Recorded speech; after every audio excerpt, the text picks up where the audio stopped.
হুজুর সাল্লাল্লাহু আলাইহি সাল্লাম যখন জন্মগ্রহণ করলেন, জন্মগ্রহণ করার পরে আবু লাহাবকে এই সংবাদ দিয়েছিলেন একজন দাসী, যার নাম ছিল সুয়াইবা। সুয়াইবা যে বলতেছেন, মালিক, আপনার একটা ভাতিজা হয়েছে, আপনার একটা ভাতিজা হয়েছে, আপনার ভাই আব্দুল্লাহর ওরসে একটা ভাতিজা হয়েছে।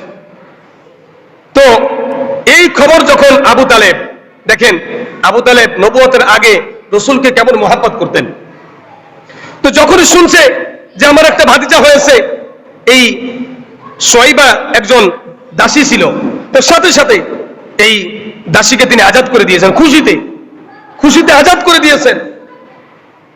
এলো এক অবস্থা নবুয়তের আগে। দ্বিতীয় অবস্থা হলো আবু তালেব যখন 40 বছর আগে, 40 বছর বয়স হয় নাই, 40 বছর পরেই তো নবুয়ত পেয়েছেন, 40 বছর আগ পর্যন্ত সমস্ত মানুষের কাছে বলছেন আমার ভাইয়ের বংশ রক্ষা হয়েছে, আমার ভাইয়ের একটা পুত্র সন্তান হয়েছে, আমার ভাই দুনিয়ার থেকে চলে গেছে, তো কি হবে, আমার ভাইয়ের বংশ রক্ষা হবে, কারণ একটা পুত্র সন্তান তার ওরসে হয়েছে।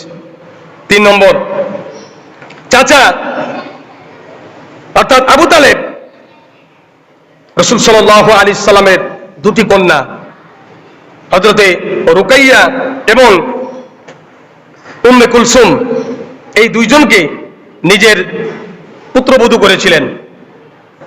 মানে ভাতিজাকে এত মহব্বত করতেন, এত ভালোবাসতেন যে নিজের ছেলেদের সাথে মুহাম্মদ সাল্লাল্লাহু আলাইহি সাল্লামের দুই কন্যাটা আল্লাহ তাআলা কেন নাজিল করেছেন, এই সূরাটার ফজিলত কি, এই সূরাটার আমল কি, এই সূরাটার ভিতরে আল্লাহ পাক রব্বুল আলামিন কি নিয়ে আলোচনা করেছেন।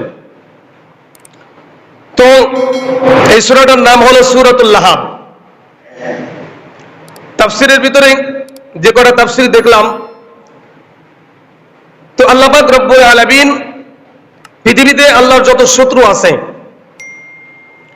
কোন শত্রুর নামে আল্লাহ তাআলা কোন সূরা নাজিল করে নাই, কোন শত্রুর নাম নিয়ে আল্লাহ তাআলা কোন আয়াতে কারিমা নাজিল করে নাই। একমাত্র এমন একটা সূরা, এমন এক ব্যক্তির নাম নিয়ে আল্লাহ তাআলা নাজিল করেছেন, সূরাতুল লাহাব। এই সূরাটি মক্কা অবতীর্ণ, ইসলামের প্রথম যুগেই নাজিল করা হয়েছে। সময় নিয়ে একটু মতবিরোধ রয়েছে। তো এই সূরার ভিতরে 20টি শব্দ রয়েছে, 81টি হরফ এই সূরার ভিতরে রয়েছে। সূরার ভিতরে আয়াত হলো 5টি। আল্লাহ পাক রব্বুল আলামিন 114টি সূরা নাজিল করেছেন, তার ভিতরে 111 নম্বর সূরা হলো সূরাতুল লাহাব। লাহাব শব্দের অর্থ হলো অগ্নিশিখা। তো আল্লাহ পাক রব্বুল আলামিন এই সূরাটা নাজিল করেছেন নবীর একজন চাচা, যে চাচার নাম হলো, তার ডাকনাম ছিল আব্দুল উজ্জা। তো আল্লাহ তাআলা তার ডাক নামে এই সূরাটা নাজিল করে নাই, কারণ ওই নামটা হলো শিরকি নাম।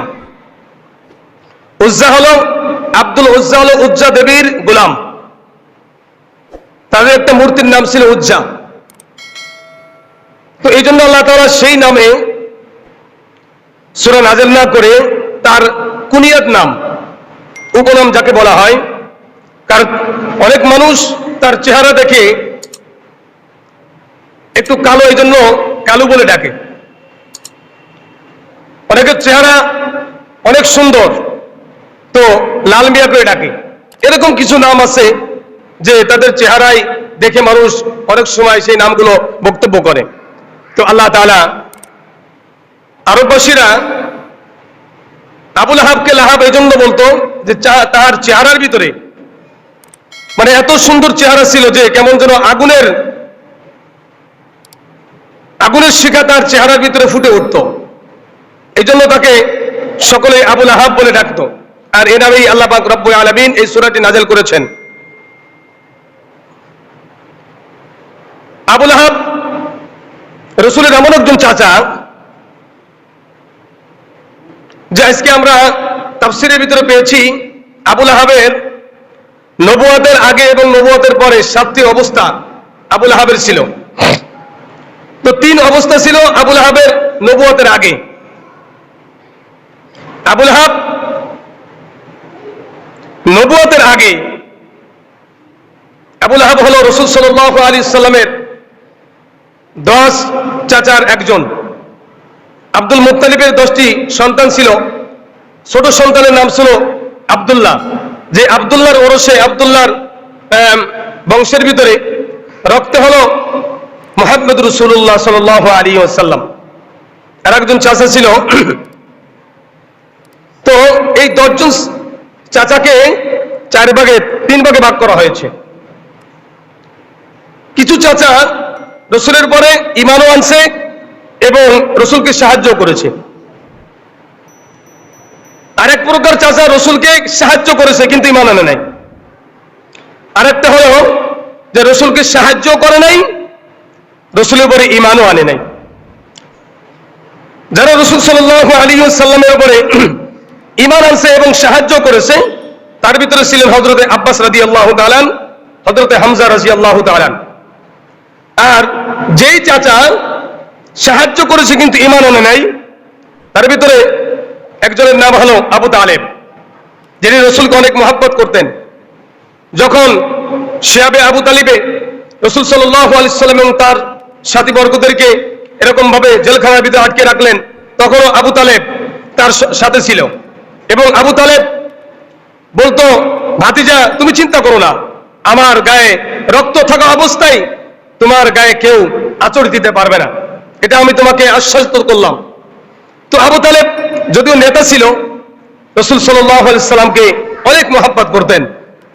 আল্লাহ নবী বুখারীর বর্ণনার ভিতরে আসছে, আল্লাহ নবী যখন আবু তালেব মৃত্যুর শয্যায় সজ্জিত, রাসূল আরবি সাল্লাল্লাহু আলাইহি সাল্লাম আবু তালেবকে দিনের দাওয়াত দিয়েছেন অসংখ্য অগণিতবার। রোদের ভিতরে, বৃষ্টির ভিতরে, রাতের অন্ধকারে রাসূল সাল্লাল্লাহু আলাইহি সাল্লাম দিনের দাওয়াত নিয়ে আবু তালেবের কাছে গেছেন।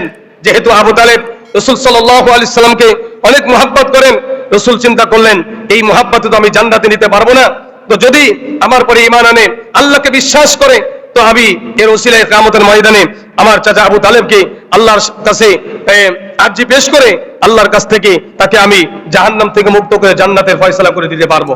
এই নিয়ত করে আবু তালেবের কাছে মৃত্যুর শয্যায় সজ্জিত, মৃত্যুর আগ মুহূর্তে আল্লাহ নবী যায় বললেন যে চাচা আপনি একবার বলেন লা ইলাহা ইল্লাল্লাহ।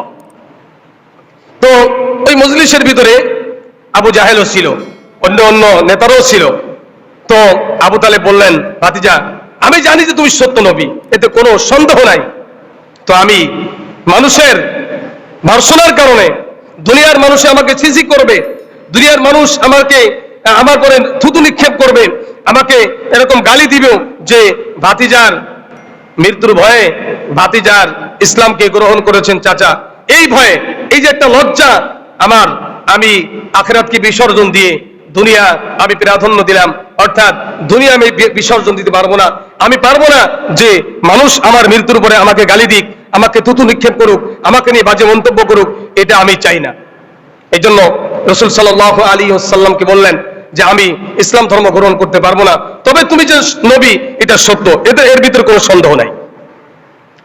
রাসূল সাল্লাল্লাহু আলাইহি ওয়াসাল্লাম অনেক দুঃখ কষ্ট নিয়ে তিনি যখন ফিরে আসতেছিলেন, তো আল্লাহ পাক রব্বুল আলামিন তখন নাজিল করে জানিয়ে দিলেন, হে নবী আপনি যাকে মহব্বত করেন, ভালোবাসেন, আপনি ইচ্ছা করলে তাকে হিদায়াত দিতে পারবেন না। হিদায়াতের মালিক একমাত্র আমি আল্লাহ পাক রব্বুল আলামিন। আমি যাকে ইচ্ছা তাকেই এরকম ভাবে হিদায়াত দিব, আর যাকে আমি হিদায়াত দিব না সে হিদায়াত পাবে না।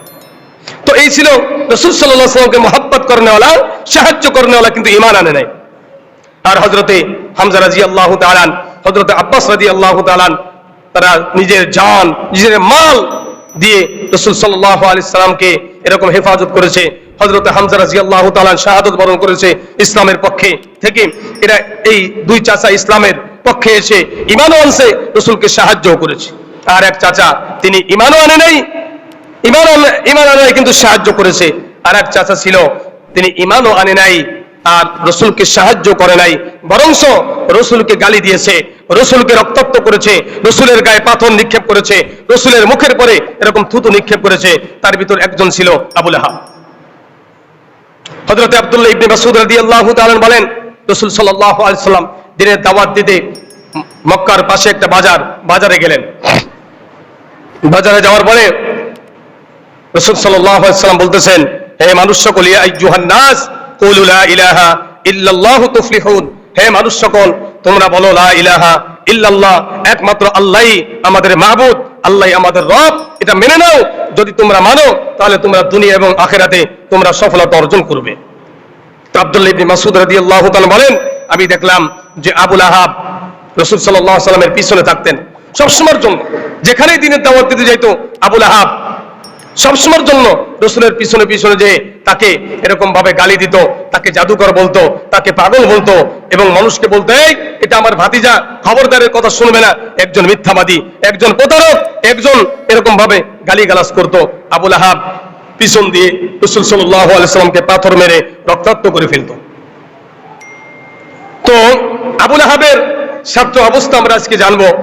ইসলাম নবুয়ত প্রাপ্তির আগে হযরত মুহাম্মদ রাসূলুল্লাহ সাল্লাল্লাহু আলাইহি ওয়াসাল্লামের সাথে আবু লাহাবের আচরণ কেমন ছিল, ব্যবহার কেমন ছিল। হযরত হুজুর সাল্লাল্লাহু আলাইহি সাল্লাম যখন জন্মগ্রহণ করলেন, জন্মগ্রহণ করার পরে আবু লাহাবকে এই সংবাদ দিয়েছিলেন একজন দাসী, যার নাম ছিল সুয়াইবা। সুয়াইবা যে বলতেছেন, মালিক আপনার একটা ভাতিজা হয়েছে, আপনার একটা ভাতিজা হয়েছে, আপনার ভাই আব্দুল্লাহর ওরসে একটা ভাতিজা হয়েছে। তো এই খবর যখন আবু তালেব, দেখেন আবু তালেব নবুয়তের আগে রসুলকে কেমন মহব্বত করতেন, তো যখনই শুনছে যে আমার একটা ভাতিজা হয়েছে, এই সুয়াইবা একজন দাসী ছিল, তো সাথে সাথে এই দাসীকে তিনি আজাদ করে দিয়েছেন, খুশিতে আজাদ করে দিয়েছেন। এর এক অবস্থা নবুয়তের আগে। দ্বিতীয় অবস্থা হলো আবু তালেব যখন 40 বছর আগে, 40 বছর বয়স হয় নাই, 40 বছর পরেই তো নবুয়ত পেয়েছেন, 40 বছর আগ পর্যন্ত সমস্ত মানুষের কাছে বলছেন আমার ভাইয়ের বংশ রক্ষা হয়েছে, আমার ভাইয়ের একটা পুত্র সন্তান হয়েছে, আমার ভাই দুনিয়ার থেকে চলে গেছে, তো কি হবে, আমার ভাইয়ের বংশ রক্ষা হবে, কারণ একটা পুত্র সন্তান তার ওরসে হয়েছে। 3 নম্বর, চাচা অর্থাৎ আবু তালেব রাসূল সাল্লাল্লাহু আলাইহি সাল্লামের 2টি কন্যা হযরতে রুকাইয়া এবং উম্মে কুলসুম, এই 2 জনকে নিজের পুত্রবধূ করেছিলেন। মানে ভাতিজাকে এত মহব্বত করতেন, এত ভালোবাসতেন যে নিজের ছেলেদের সাথে মুহাম্মদ সাল্লাল্লাহু আলাইহি সাল্লামের 2 কন্যাকে বিবাহ দিলেন। আবু লাহাব তার নিজের সন্তানের সঙ্গে মুহাম্মদ সাল্লাল্লাহু আলাইহি সাল্লামের মেয়ের সঙ্গে তার সন্তানের বিবাহ দিলেন, দুটি কন্যাকে তার নিজের পুত্রবধূ করলেন, খুশিতে এত মহব্বত করতেন হুজুর সাল্লাল্লাহু আলাইহি সাল্লাম। এই ছিল আবু লাহাবের মৃত্যুর এই নবুয়তের আগের অবস্থা। কি মহব্বত করতেন, যেই দিন আল্লাহ পাক রব্বুল আলামিন নাজিল করলেন ওয়ানজির আশিরাতাকাল আকরাবিন, হে নবী আপনি আপনার নিকটস্থ যারা আছে, আপনার পরিবার পরিজন যারা আছে, এদেরকে আপনি দ্বীনের দাওয়াত দেন। আল্লাহ পাক রব্বুল আলামিন বলেন, ইয়া আইয়ুহাল্লাযীনা আমানু কু আনফুসাকুম আহলিকুম নারা, নিজে জাহান্নামের আগুন থেকে বাঁচো এবং তোমার আহলে বায়েত, তোমার পরিবার পরিজনকে তুমি এরকম ভাবে জাহান্নামের আগুন থেকে বাঁচাও। তো এর আগে প্রকাশ্যে ইসলামের দাওয়াত ছিল না। তো যখন আল্লাহ পাক রব্বুল আলামিন সূরাতুশ শুআরা 115 নম্বর আয়াত যখন নাজিল করলেন, ওয়ানজির আশিরাতাকাল আকরাবিন, হে নবী আপনি আপনার নিকটস্থ যারা আছে তাদেরকে আপনি দ্বীনের দাওয়াত দেন। হুজুর সাল্লাল্লাহু আলাইহি সাল্লাম সাফা পাহাড়ে চলে গেলেন। এটা হলো এই সূরা অর্থাৎ সূরাতুল লাহাবের শানে নজুল। কেন আল্লাহ পাক রব্বুল আলামিন সূরাতুল লাহাব নাজিল করলেন, কিসের জন্য নাজিল করলেন? আল্লাহ পাক রব্বুল আলামিন বলেন, তাব্বাত ইয়াদা আবি লাহাব, তাব্বাত ধ্বংস হোক, ইয়াদা মানে হাত, এখানে হাত দ্বারা আল্লাহ পাক রব্বুল আলামিন পুরো তার দেহটাকেই বুঝিয়েছেন। আল্লাহ তাআলা যখন ওয়ানজির আশিরাতাকাল আকরাবিন, এই আয়াত নাযিল করলেন, আল্লাহ রাসূল সাল্লাল্লাহু আলাইহি সাল্লাম মক্কার পাহাড়ে সাফা পাহাড়ের উপরে চলে গেলেন। তো সাফা পাহাড়ের পরে চলে যায় তিনি ওখানে প্রত্যেকটা বংশ আব্দুল মানাফ, আব্দুল মুত্তালিব বংশের নাম ধরে ধরে ডাকলেন, অথবা বললেন ইয়া সাবাহা, ইয়া সাবাহা, ইয়া সাবাহা।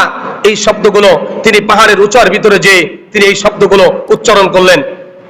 আরব দেশে এই শব্দগুলো যদি কোনো ব্যক্তি ব্যবহার করে তো বোঝায় যে বিপদ সংকেত, তোমাদের মাঝে অতি দ্রুত বিপদ চলে আসতেছেন, অতএব তোমরা সবাই একত্রিত হয়ে যাও। যারা অসুস্থ ছিল ঘরে যাইতে পারে নাই, তারও আরেকজন লোক পাঠিয়েছে, যাও মোহাম্মদ কি বলে এটা আমার কাছে যে বলবা, কি বলতেছে, কেন আমাদেরকে ডাকতেছে, কিসের জন্য, কি বিপদ আমাদের জন্য অপেক্ষা করতেছে, এই নিয়ে এক একজন যে যাইতে পারে নাই সেও লোক পাঠিয়ে দিয়েছেন। মুহাম্মদ সাল্লাল্লাহু আলাইহি সাল্লাম সাফা পাহাড়ের পরে যে এই ইয়া সাবাহা, ইয়া সাবাহা, ইয়া সাবাহা ব্যবহার করলেন, মক্কার সমস্ত মানুষের একত্রিত হয়ে গেলেন, পাহাড়ের নিচে দাঁড়িয়ে গেলেন। ওই মজলিসের ভিতরে আবু লাহাব উপস্থিত ছিলেন। আবু লাহাবের স্ত্রী তিনিও উম্মে জামিল, যার কুনিয়াত হল উম্মে জামিল, তিনি উপস্থিত ছিলেন। অন্যান্য সাহাবীরাও ছিলেন, অন্যান্য চাচারাও ছিলেন। সবাই যখন উপস্থিত, তো মুহাম্মদ সাল্লাল্লাহু আলাইহি ওয়াসাল্লাম, মক্কার কাফেরেরা মুহাম্মদ সাল্লাল্লাহু আলাইহি ওয়াসাল্লামকে কিভাবে বিশ্বাস করতেন, কিভাবে বিশ্বাস করতেন দেখেন। তো আল্লাহ নবী ডাক দিয়ে বললেন, হে আরববাসীরা, আমি যদি তোমাদেরকে বলি এই যে পাহাড় দেখতেছো, এই পাহাড়ের অপর পারে তোমাদের জন্য শত্রু অপেক্ষা করতেছে, সকাল অথবা সন্ধ্যা যে কোনো মুহূর্তে তোমাদের উপর আক্রমণ করতে পারে, তাহলে কি আমার কথা তোমরা বিশ্বাস করবে? এই কথা যখন বলছেন, সমস্ত মক্কাবাসীরা বলছেন, হ্যাঁ অবশ্যই আপনাকে আমরা বিশ্বাস করব। কারণ আজ 40 বছর একটা দিন আপনার জবান দিয়ে কখনো মিথ্যা কথা বলেছেন আমরা শুনি নাই, কেন আপনার কথা বিশ্বাস করবো না? আপনি তো মিথ্যাবাদী নয়, আপনি তো সত্যবাদী, আপনার নাম দেওয়া হয়েছে আল আমিন, আপনাকে কেন বিশ্বাস করবো না? অবশ্যই ওইখানে আবু তালেবও ছিল, আবু লাহাবও ছিল, সবাই বলেছেন, এক বাক্যে সবাই বলেছেন, অবশ্যই মুহাম্মদ তোমার কথা আমরা বিশ্বাস করব।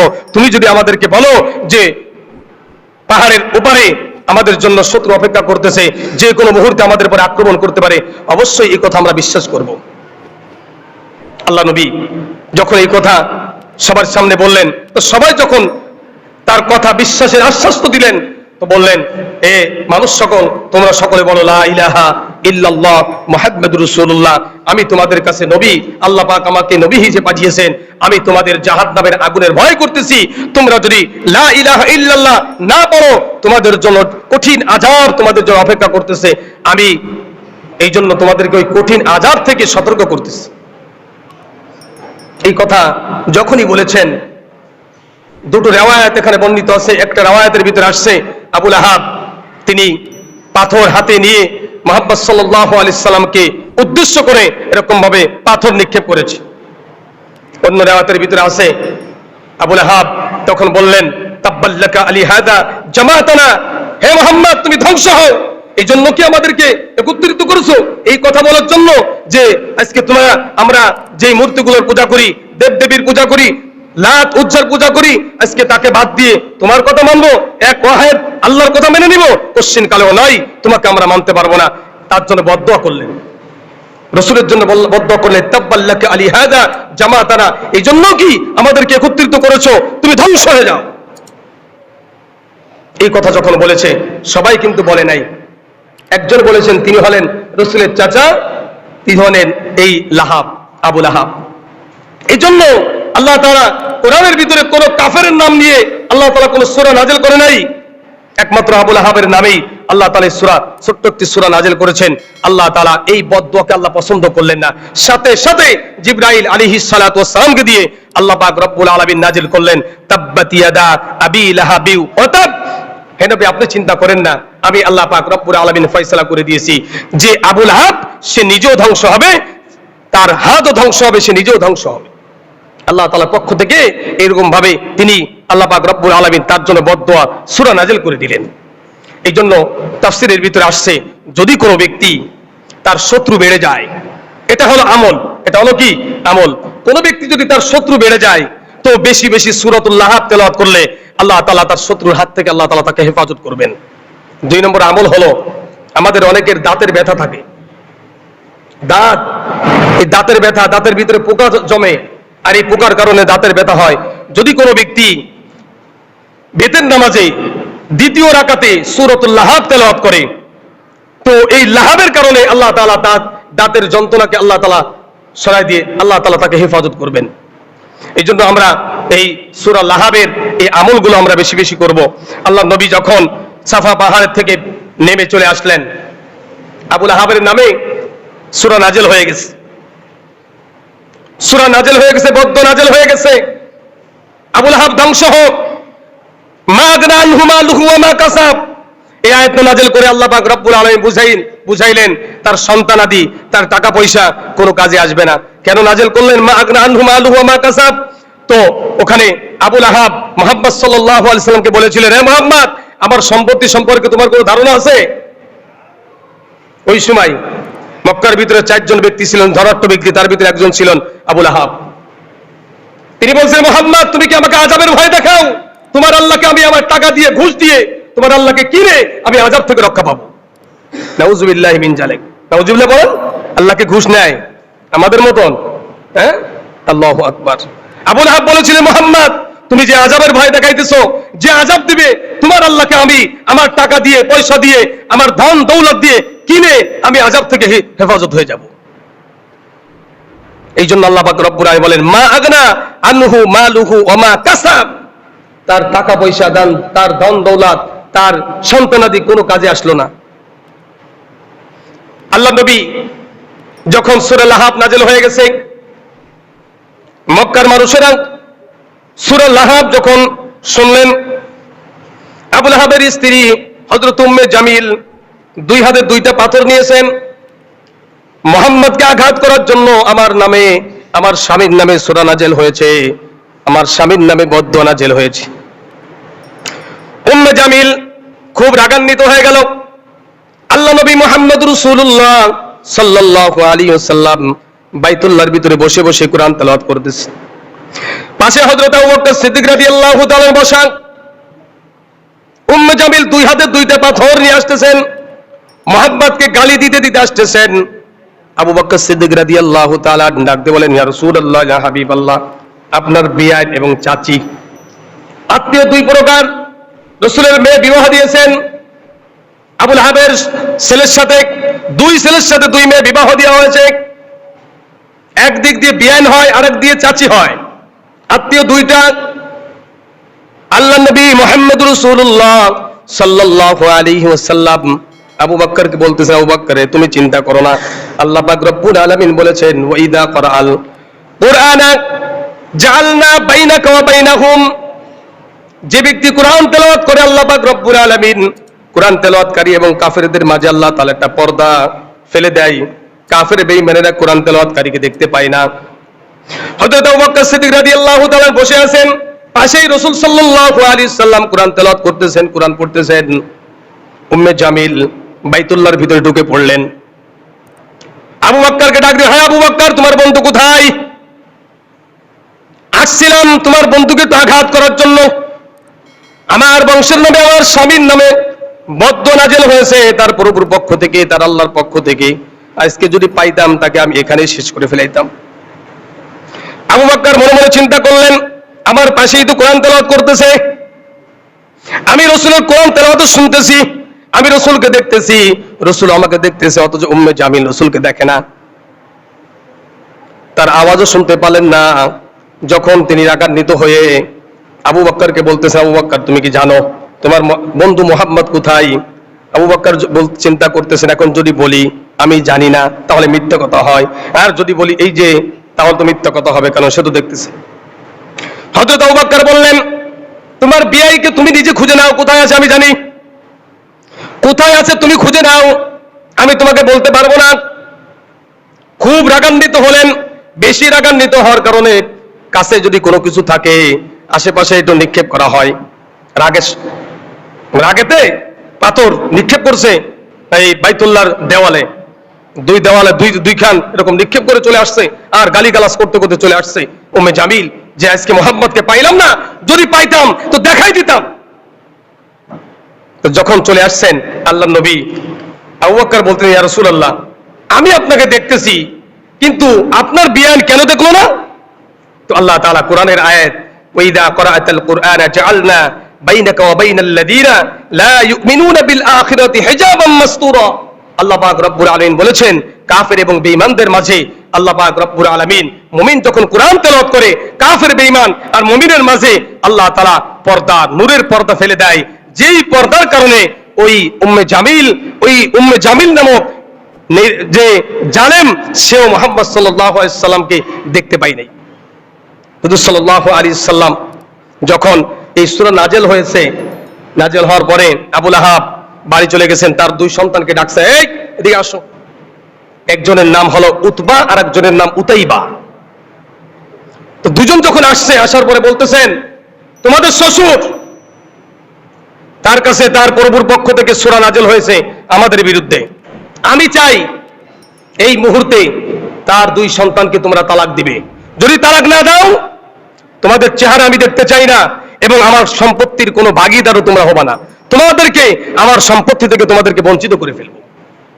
আবু লাহাবের রাসূল সাল্লাল্লাহু আলাইহি ওয়াসাল্লাম নবুয়তের আগে 3 অবস্থা ছিল। রাসূল সাল্লাল্লাহু আলাইহি ওয়াসাল্লামের জন্মের খুশির সংবাদে তার দাসীকে আজাদ করে দিয়েছেন এবং রাসূল সাল্লাল্লাহু আলাইহি ওয়াসাল্লামকে নিয়ে তিনি অনেক গর্ব করতেন, আর নিজের সন্তানকে তার সন্তানের সঙ্গে বিবাহ দিয়েছেন। এই 3 অবস্থা ছিল নবুয়তের আগে। নবুয়তের পরে যখন এই সূরা নাযিল হলো, সর্বপ্রথম অ্যাকশন হলো বাসায় যায়েই আবু লাহাব বলতেছেন সন্তানদেরকে, যদি তোমরা এই তোমাদের স্ত্রীদেরকে তালাক না দাও, এই মুহূর্তে তালাক দিতে হবে এবং মুহাম্মাদের সামনে যে তালাক দিয়ে যদি না আসো তাহলে আমার সম্পত্তির কোনো ভাগ তোমাদেরকে দেওয়া হবে না, আর তোমাদের চেহারাও আমি দেখতে চাই না। উম্মে জামিল মা খুব রাগান্বিত হয়ে গেছে, ছেলেদেরকে খুব শাসিয়েছেন। ছেলে দুইজন, মেয়ে তার স্ত্রীদেরকে নিয়ে চলে গেছে মুহাম্মদ সাল্লাল্লাহু আলাইহি ওয়াসাল্লামের কাছে। মুহাম্মদ সাল্লাল্লাহু আলাইহি ওয়াসাল্লামের কাছে যে মুহাম্মদ বলে ডাকতেছেন, কি নাম? আল্লাহু আকবার। আল্লাহ তাআলা রাসূল বলে ডাকছেন, আর এই পাপিষ্ট মুহাম্মদ ঘর থেকে বের হও, মানে ধমকের সুরে এমন ভাবে কথা বলেছে। রাসূল সাল্লাল্লাহু আলাইহি ওয়াসাল্লাম বের হয়ে গেছে, তার 2 কন্যাকে মারতে মারতে বাড়ির ভিতরে নিয়ে মুহাম্মদ সাল্লাল্লাহু আলাইহি ওয়াসাল্লামের সামনে বলতেছেন, তোমার এই 2 সন্তানকে আমরা 2 ভাই এই মুহূর্তে 3 তালাক দিয়ে গেলাম। 3 তালাক তো দেশেই দেওয়ার পরে রাসূল সাল্লাল্লাহু উতাইবা রাসূল সাল্লাল্লাহু আলাইহি ওয়াসাল্লাম মুখের পরে থুতু নিক্ষেপ করেছে। হুজুর সাল্লাল্লাহু আলাইহি ওয়াসাল্লাম কষ্টে মনটা ভেঙে গেছে। আমরা জানি কোন বাবা যদি তার সন্তানকে, তার সন্তানের জামাই যদি এরকম ভাবে বাড়ি এসে তালাক দিয়ে দেয় সন্তানকে, বাপ মা একটু কষ্ট পায়। মা তো দুনিয়ায় নাই, আছে তো বাবা, তো বাবার মনটা ভেঙে গেছে। তো সাথে সাথে দোয়া করছেন, বদদোয়া করে ফেলেছে, আল্লাহ তোমার বাগের মধ্য থেকে একটি বাগ এই উতাইবার পিছনে লেলিয়ে দাও। আল্লাহ তাআলা দোয়া কবুল করে নিয়েছেন। যখন এই কথা আবু লাহাবের কাছে, দেখেন কাফের, তারপর রাসূল যে বদদোয়া করেছে এটা তারা বিশ্বাস করে। রাসূল যে বদদোয়া করেছে এটা তারা বিশ্বাস করে। আবু লাহাবের কাছে যে বলতেছেন, বাবা আমরা 2 ভাই সন্তানদেরকে, আমাদের স্ত্রীদেরকে তালাক দিয়ে আসছি এবং মুহাম্মদের মুখের পরে থুতু নিক্ষেপ করেছি। আবু লাহাব বলতেছেন, থুতু নিক্ষেপ করার পরে কোনো কিছু হয়েছে? কিছু বলছে তোমাদের শ্বশুর? ওই মুহাম্মদ বলছে যে আল্লাহর কাছে দোয়া, আল্লাহ তোমার বাগের মধ্য থেকে একটি বাগ উতাইবার পিছনে লেলিয়ে দাও। এই কথাই আবু লাহাব খুব চমকে উঠছে, সর্বনাশ হয়ে গেছে, তোমাদের কোনো রক্ষা নাই আর। হযরত আবু তালেব ব্যবসার জন্য গেলেন 2 সন্তানকে নিয়ে। এক সন্তান উতাইবাকে একটা জায়গায় যখন তারা তাবু গাড়লেন, সবাই বসলেন একটা জঙ্গলের পাশে। উতবাকে নিজের কাছে রাখলেন, উতাইবাকে বললেন, সমস্ত মানুষদেরকে বললেন, আমার ছেলেকে তোমরা সারা রাত পাহারা দিবা, খবরদার আমার সন্তানের জন্য কিছু না হয়। সমস্ত মানুষ তাদের বেডিং, তাদের বিছানা যা কিছু আছে সবাই একত্রিত করে উঁচু করলেন। উঁচুর ভিতরে ওই উতাইবাকে শোয়াইছে, যাতে করে কোনো হিংস্র প্রাণী যাকে ওকে তাতে আঘাত না করতে পারে। আল্লাহ পাক রব্বুল আলামিন ওই জঙ্গলে একটা বাঘকে বললেন, বাঘরে এই যে সুযোগ, আমার নবীর দোয়া কবুল হয়ে গেছে, যাও উতাইবাকে তুমি এই মুহূর্তে শেষ করে আস। উতাইবার গায়ের যে একটা ঘ্রাণ, প্রত্যেক মানুষের একটা গায়ের ঘ্রাণ আছে, এক একটা মানুষের গায়ের ঘ্রাণ এক এক রকম। তো প্রত্যেকটা মানুষের গায়ের একটা ঘিরান আছে, পায়ে জুতা পরবেন, জুতারও একটা ঘিরান আছে। ওই বাঘকে বললেন যাও, তার বাঘের নাকের ভিতরে উতাইবার শরীরের ঘিরান আল্লাহ তাআলা ঢুকাই দিলেন। এইভাবে কোরআন শিখতে শিখতে যখন তার ওই মানুষের ভিতরে চলে গেলেন, সবাই ঘুমে বিভোর হয়ে গেছে। সবাই মনে মনে চিন্তা করলেন, অনেক উঁচুতে আমরা রেখে দিয়েছি আমাদের নেতার ছেলেকে, এখানে কোনো হিংস্র প্রাণী আঘাত করতে পারবে না। উতাইবা অনেক উপরে, 10 হাত উপরে শুয়ে আছে।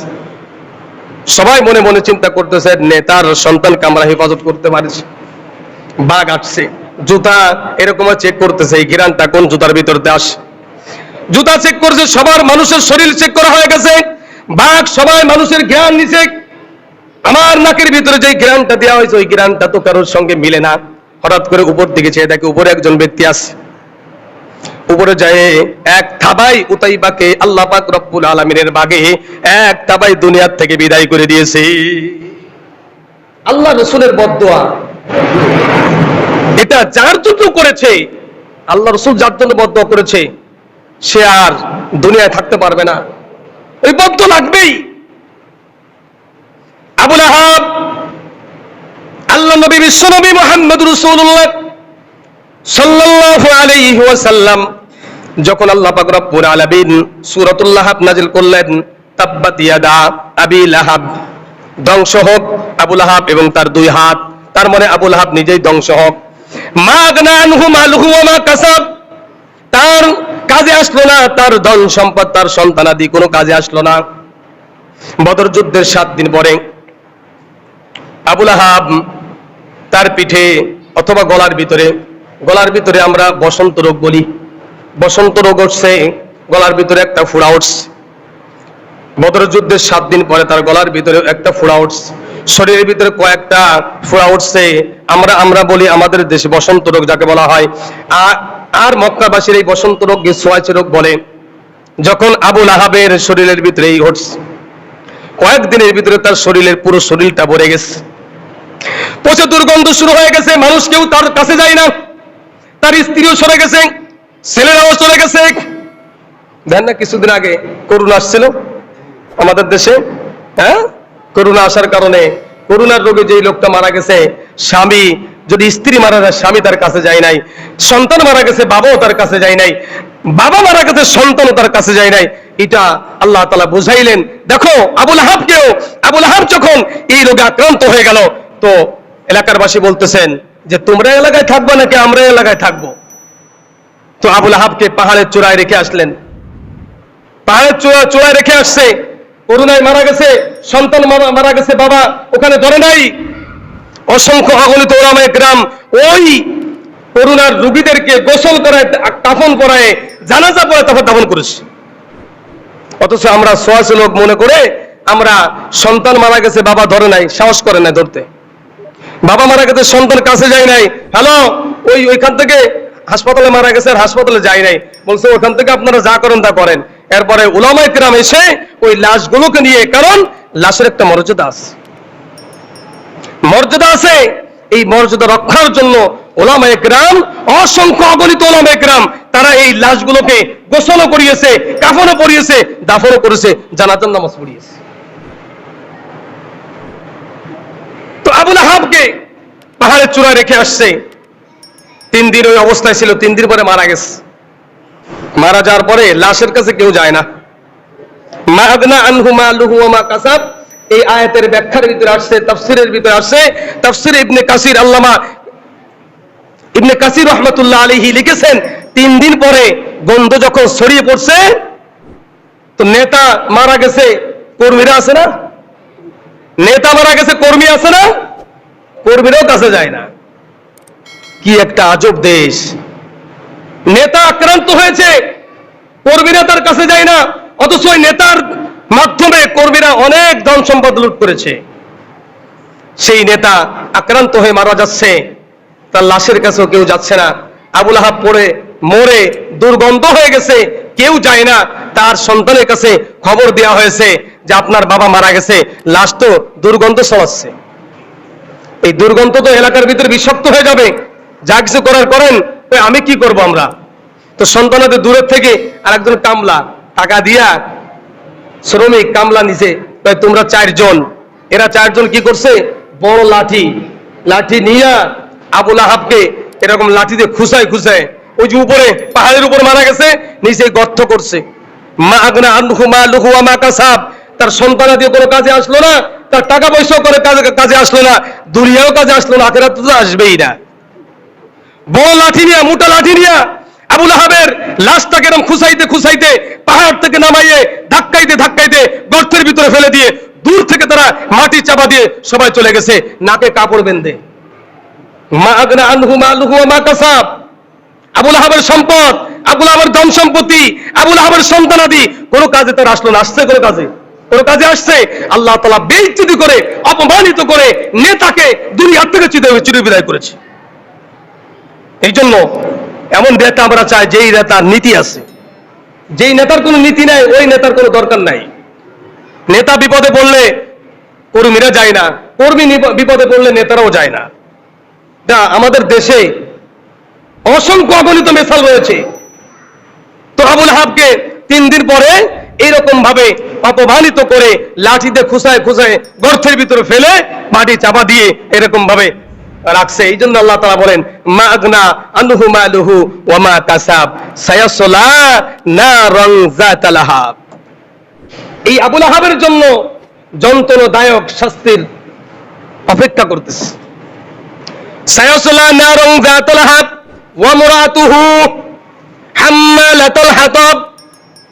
হাম্মার তাফসীর করেছে 3টা তাফসীর। ইবনে কাসির রাহমাতুল্লাহ আলাইহি বলেন, আবুল আহাবের স্ত্রী উম্মে জামিল, তিনি রাসূলকে অনেক কষ্ট দিয়েছে, রাসূলকে আঘাত করেছে, মৃত্যুবরণ করার জন্য, মেরে ফেলার জন্য অনেক আঘাত করেছে। জঙ্গলের ভিতরে কাঠ আনতে যাইতো, কাঁটাযুক্ত কাঠ এনে রাসূল সাল্লাল্লাহু আলাইহি ওয়াসাল্লাম ঘর থেকে বের হবে, ওই জায়গায় এই উম্মে জামিল ওই কাঁটাযুক্ত গাছগুলো রেখে দিতেন রাসূলকে কষ্ট দেওয়ার জন্য। আমরাতুহু হাম্মালাতাল হাতাব। আল্লাহ পাক রব্বুল আলামিন বলেন, যেই শাস্তি আবুল আহাব পেয়েছে, ওই শাস্তি, একই শাস্তি আবুল আহাবের স্ত্রীও পাবে। কারণ আবুল আহাব রাসূলের বিরোধিতা করেছে, আর আবুল আহাবের স্ত্রী সেও রাসূলের বিরোধিতা করেছে। সারা জীবন এই আবুল আহাবের স্ত্রী উম্মে জামিল, তার কয়েকটা গুণ ছিল, এটা গুণ না, এটা হলো দোষ। এলাকার ভিতরে দুই সংসারের ভিতরে, স্বামী স্ত্রীর ভিতরে ঝগড়া বাঁধায় না, তৃতীয় এক ব্যক্তি কয়, এই সংসারের ভিতরে আগুন লাগাইলো কে রে? আমরাতু হাম্মালাতাল হাতাব। এই হাম্মালাতাল হাতাবের তাফসীরে আসছে আগুন লাগানো। স্বামী এবং স্ত্রীর ভিতরে আগুন লাগাই দিত, ভাইয়ের ভিতরে আগুন লাগাই দিত, এক বংশ আর এক বংশের ভিতরে আগুন লাগাই দিত। এই কাজটা করতো সব সময় এলাকার ভিতরে, মহল্লার ভিতরে এই আবুল আহাবের স্ত্রী। আমরা বলি না, কিরে ওকে সংসারের ভিতরে আগুন লাগাইলো কে রে? হ্যাঁ, স্বামী স্ত্রীর ভিতরে আগুন লাগাই দেয়, ভাইয়ের ভিতরে আগুন লাগাই দেয়, এক বংশ আর এক বংশের ভিতরে আগুন লাগাই দেয়। আগুন লাগানো মানে কি? ওই যে মানে ঝগড়া ফাসাদ এমন ভাবে করে শেষ পর্যন্ত মারামারি, খুন খারাপি হয় না? তো আবুল আহাবের স্ত্রীর কাজ ছিল, স্ত্রী এই কাজ করতো এলাকার ভিতরে, বংশের ভিতরে, একজন আর একজনের ভিতরে, স্বামী এবং স্ত্রীর ভিতরে আগুন লাগাই দিত, এক বংশ আর এক বংশের ভিতরে আগুন লাগাই দিত। এই হলো কাজ ছিল। দ্বিতীয় হাম্মালাতুল হাতাবের অর্থ করেছে যে আবুল আহাব রাসূল সাল্লাল্লাহু আলাইহি ওয়াসাল্লামের জন্য ওই জঙ্গল থেকে কাঁটাযুক্ত কাঠ এনে রাসূলের হাঁটার জায়গা, যেখান থেকে রাসূল ঘর থেকে বের হতো, ওই রাস্তার ভিতরে পুঁতে দিতেন, ওইখানে রাখতেন যাতে রাসূল কষ্ট পায়। হাম্মালাতুল হাতাব, এই হাম্মালাতাবের আরেক অর্থ খেজুর গাছের রশি। তাফসীরের ভিতরে আল্লামা জালালউদ্দিন সুয়ুতী রাহমাতুল্লাহ আলাইহি বলছেন যে তার কাটা আছে না, লোহার আমরা এই লোহার দড়ি আছে না, এই লোহার দড়ি, এরকম ভাবে শক্ত দড়ি কিয়ামতের ময়দানে আল্লাহ পাক রব্বুল আলামিন এই উম্মে জামিলকে দেওয়া হবে, তার গলার ভিতরে দিবে। উনি মারা গেছেন কিভাবে? তাফসীরের ভিতরে আসছেন, কাঠ বহন করে আনতো জঙ্গলের ভিতর থেকে, তার একটা কাঠ, কয়েকটা কাঠ একত্রিত করে, আমরা আমাদের গ্রাম্য ভাষায় বলি আটি বান্ধা, বা ওটাকে কোনো একটা রশি দিয়ে কি বেঁধে মাথায় নিয়ে আসতো, কোনো কর্মচারী রাখতো না, এত কিপটা ছিল। কিন্তু ধনাত্ম ব্যক্তি মক্কার ভিতরে 4 জনের ভিতরে একজন ছিল এই আবুল আহাব। আবুল আহাবের স্ত্রী জঙ্গলের ভিতরে নিজে কাঠ কেটে আনতো, ওই কাঠ দিয়ে এরপরে নিজেরা খাবার পাকাইতো। তো আনার সময় তো ওই কাঠগুলো একটা রশি দিয়ে বেঁধে আনতো। তো উনি আসতেছিলেন, তো রশি দিয়ে বেঁধে আসার সময় ওনার মাথার ভিতরে এরম ঢুকে গেছে রশি এখানে পিছনে ওই যে সেই কাঠের বোঝাটা পিছনে গেছে, ওই অবস্থায় ফাঁস লেগে ওই উম্মে জামিলের মৃত্যু হয়েছে। আল্লাহ পাক রব্বুল আলামিন বলেন ওয়ামরাতুহু হাম্মালাতুল হাতাব, কিয়ামতের ময়দানে আল্লাহ তাআলা এই পাকানো রশি দ্বারা তাকে জাহান্নামের আগুন দিয়ে শাস্তি দেওয়া হবে। ওয়ামরাতুহু হাম্মালাতুল হাতাব ফি জিদিহা হাবলুম মিন মাসাদ। তো ভাইরা আমার, আল্লাহ পাক রব্বুল আলামিন এই আবু লাহাব নামে যে রাসূল সাল্লাল্লাহু আলাইহি সাল্লামকে কতবার শতবার রক্তাক্ত করেছে, নিজের শরীর পায়ের রক্ত দিয়া নিজের জুতা মুবারক পর্যন্ত লাল হয়ে গেছে, এই আবু লাহাব রাসূল যেখানেই দাওয়াত দিতে যাইতো সেখানে যে বলতো পিছনে পিছনে যাইতো। মক্কাবাসীরা হজের মৌসুমে যখন বিভিন্ন এলাকা থেকে হাজিরা আসতেন, তো মুহাম্মদ সাল্লাল্লাহু আলাইহি ওয়াসাল্লাম মনে মনে চিন্তা করলেন বিভিন্ন দেশ থেকে মানুষ আসতেছে, ওদেরকে কিছু দ্বীনের কথা তাওহীদের কথা শোনানো যায়। তো যখন যাইতেন, তো আবু লাহাব মনে মনে চিন্তা করলো, কি বাবা মোহাম্মদ কোথায় যায়? তো যায় দেখে যে ওই মক্কার ভিতরে যারা হজ করার জন্য আসছে তাদেরকে কিছু কথা বলার জন্য গেছে। তো তাদের কাছে যাই বলতো, এই এটা আমার ভাতিজা, খবরদারের কথা বিশ্বাস করবো না, একটা জাদুকর, একটা মিথ্যাবাদী, একটা চগলখোর, বিভিন্ন প্রকারের গালাগালি দিয়ে রাসূল সাল্লাল্লাহু আলাইহি ওয়াসাল্লামকে শুধু গালাগালি দিয়ে ক্ষান্ত হতো না, পাথর নিয়ে রাসূলকে আঘাত করতো। আর এই আবু লাহাবের নামেই আল্লাহ তাআলা এই সূরাতুন নাজিল করেছেন। আমরা সকলে পড়তেছি, তাব্বাত ইয়াদা আবি লাহাবি ওয়া তাব মা আগনা আনহু মালুহু ওয়া মা কাসাব সায়াসলা নারান যাতা লাহাব ওয়া ইমরাতুহু হাম্মালাতাল হাতাব ফি জিদিহা হাবলুম মিন মাসাদ। এই যে আয়াত কারিমা, এই সূরাগুলো আমরা নামাজের ভিতরে পড়তেছি, কিন্তু কি কইতেছে এটা আমরা অনেকেই জানি না। এই জন্য বলা হয়েছে, যদি কারো শত্রুতা ভয় থাকে বেশি বেশি সূরা লাহাব তেলাওয়াত করবে, আল্লাহ তাআলা শত্রু থেকে আল্লাহ তাআলা তাকে হেফাজত করবেন।